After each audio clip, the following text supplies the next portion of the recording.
दोस्तों, बड़ी परेशान कुन सिचुएशन है मिडल ईस्ट के हवाले से, जहाँ पे इज़राइल ये कह रहा है कि हम अ, इस ईरान की जो न्यूक्लियर साइट्स हैं, उस पे हमले कर सकते हैं। हिजबुल्ला वाले कहते हैं बड़ा बहादुर आदमी है। क्यों बहादुर है? क्योंकि किडनैप करा सोल्जर्स को, निहत्थे बंदों को आपने किडनैप कर लिया और जब वो आपकी कस्टडी में थे, आपने उनको जान से मार दिया। तो आप बहादुर बन गए। ये औकात है हमास की और ये औकात है हिजबुल्ला। यानी कि लेबनान और इजराइल के बॉर्डर में, लेबनान अगर आप देखें इजराइल का मैप तो ऊपर पड़ता है थोड़ा नॉर्थ की ओर, वहां पे इंटेंस क्लैशेस चल रही हैं। वहां पे हिजबुल्ला के फाइटर्स और आईडीएफ के बीच में ठाठा चल रही है। बिल्कुल जिसको कहते हैं कि कयामत वाला सीन है वहां पे। अगर इज़राइल ईरान की न्यूक्लियर साइट्स पे हमले करता है और इससे पहले वो यूएन के जो लोग हैं, उनके ऊपर भी हमले कर रहा है, जिन्हें United Nations interim force in Lebanon UNIFIL कहते हैं। और इसमें बहुत सारे जो ममालिक हैं वो इकट्ठे होके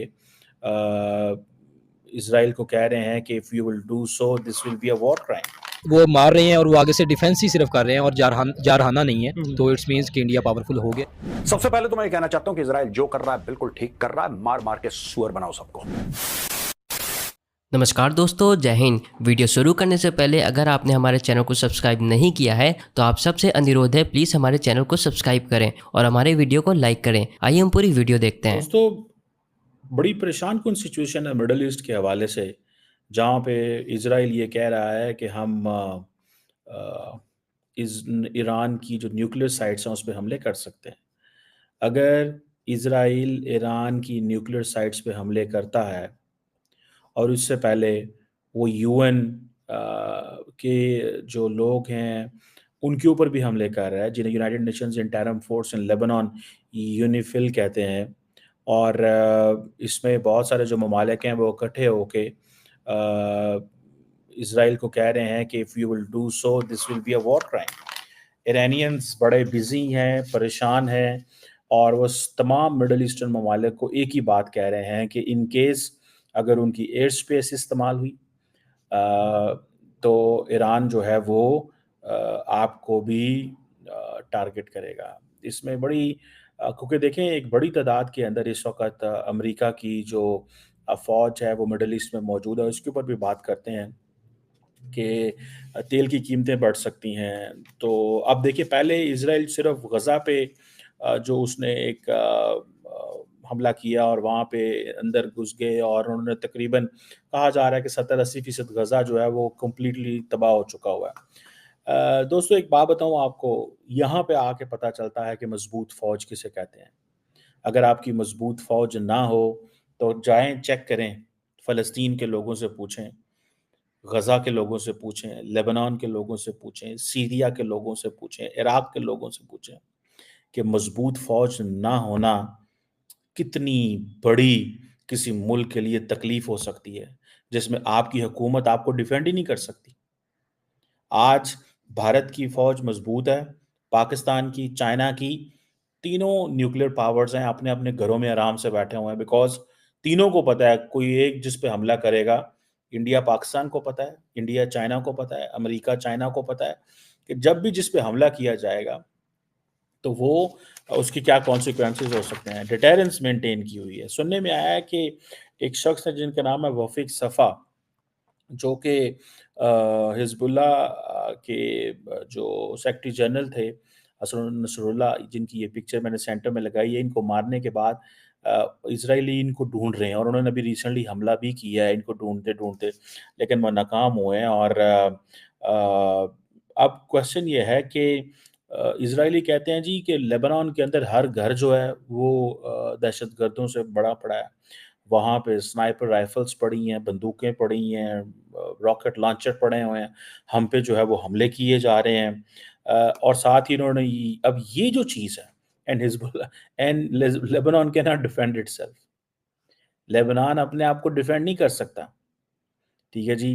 अब देखिए ना, इज़राइली फ़ौज कहती है कि तकरीबन 23 जो लेबनानी विलेजेस हैं, उनको कहते हैं इनको इवैक्यूएट कर दें। इंडिया की फ़ौज पाकिस्तान आके कहे कि ये 50 गाँव खाली कर दें, तो कैसा लगेगा? या पाकिस्तान की फ़ौज जो है वो अफ़गानिस्तान को कहे कि आप अपने 50 घर खाली कर दें, विलेज खाली करें, कैसा लगेगा? चाइना आके इंडिया को कहे कि ये घर छोड़ के यहाँ से निकल जाएं और इंडिया अपने लोगों को प्रोटेक्ट ही ना कर सके, कैसा लगेगा? इसलिए मजबूत फौज चाहिए, मजबूत फौज चाहिए ताकि वो आपको डिफेंड कर सके। मैं तो जब ये देखता हूँ कि ये जो जो इसराइल कर रहा है इनके साथ, मतलब एटलीस्ट ये खुशी होती है। पाकिस्तान की फाइनेंशियल चैलेंजेस ज़रूर हैं, पॉलिटिकल इंस्टेबिलिटी ज़रूर है, लेकिन एटलीस्ट ये तो नहीं है कि हमें कोई दूसरा आके तो नहीं मार सकता। आपको ये तो नहीं कह सकता कि अब आप अपने घर में हमारी मर्ज़ी से रह सकते हैं। हम अपने घरों में बैठे हैं बिकॉज़ हमें पता है हमारी फ़ौज हमें प्रोटेक्ट कर रही है। पाकिस्तान वाले जाना भी चाहते हैं तो अच्छी बात है, क्योंकि हमारा मुल्क गुर्बत में है, गरीब तबके को जो है ना रोज़ी नहीं मिल रही है, गुर्बत से लोग मर रहे हैं। तो बात यह है कि हम जिधर भी चले जाए, रूस चले जाए, अमेरिका चले जाए, ईरान चले जाए, तुर्की चले जाए, सऊदी अरबिया चले जाए, तो हमने अपने मुल्क को तरक्की कर देना है। हमने सबके साथ अच्छे ताल्लुकात बनाने हैं, क्योंकि जब हमारे ताल्लुकात दूसरे अदर कंट्री के साथ अच्छे होंगे तो हमारा मुल्क तरक्की करेगा। हिंदुस्तान के साथ हमारा जो मसला चल रहा था वो मसला कश्मीर का था, वो मसला 1971 से आ रहा है, 1965 आज़ादी से आ रहा है ना, क्योंकि आज़ादी भी हमारी 1947 से आ रहा है। तो वो पॉइंट्स और वो मसले हमने रखे हैं, कश्मीर का मसला रखा हुआ है। इन चीज़ों को जो है ना एक अलग जगह पे रखा जाए। अगर बात की जाए जमहूरियत की, तो पाकिस्तान भी एक जमहूरी मुल्क है और इंडिया भी एक जमहूरी मुल्क है, लेकिन वो जमहूरियत में कितने आगे निकल चुके हैं और हम जमहूरियत में कितने पीछे निकल आ रहे हैं। अगर उसकी जीडीपी देखो तो हम और हमारी जीडीपी देखो, आजकल हमारी जीडीपी 2 पर भी नहीं है और उसकी जीडीपी देखो वो 8 पर है, 9 पर जो जा रहा है। इसके इकनॉमिक के तौर पर देखो वो मून पर चले गए और हम इधर ज़मीन पर अभी भी है। यही तो कह रही हूँ, उनके कोलकाता शहर के अंदर पहला सेमीकंडक्टर प्लांट लगने जा रहा है, जिसमें और मुल्क भी इन्वेस्टमेंट करेंगे। हमारे प्राइम मिनिस्टर शहबाज शरीफ भी अमेरिका जा रहे हैं, लेकिन जो बाइडन ने उन्हें मिलने से इनकार कर दिया। जब जो बाइडन उनसे मिलेंगे नहीं तो पाकिस्तान में इन्वेस्टमेंट कैसे लेकर आएंगे? तो इनके लिए जो है ना उसको मुख्तलिफ रास्ते ढूंढने पड़ेंगे। उनके जो पॉइंट्स है और उनके जो मतलब पॉइंट्स रखेंगे इनके सामने तो उनको मानने पड़ेंगे, चाहे वो जिस तरीके से भी। लेकिन इस तरह पॉइंट्स हो कि इधर के आवाम को सहूलत हो, इस तरह पॉइंट्स ना हो कि वो इनके सामने रखे और इधर के आवाम जो गरीब आवाम है वो भूख से मर जाए। लेकिन वो लोग तो हमें कुछ समझते नहीं है, हमारे पॉइंट्स को क्या समझेंगे? हमारे सियासतदानों को पता ही नहीं है कि इंटरनेशनल लेवल पर जाकर पाकिस्तान को रिप्रेजेंट कैसे करना है। वो तो अगर देखा जाए ना तो इस्टेब्लिशमेंट से वो तकरीबन 4 मरतबा वो हुकूमत में आ गए, लेकिन आवाम को क्या रिलीफ दिया? सिर्फ सड़कें बना देते हैं। आवाम को जो है ना सबसे बेसिकली जो चीज़ है वो जॉब है, अवेयरनेस है।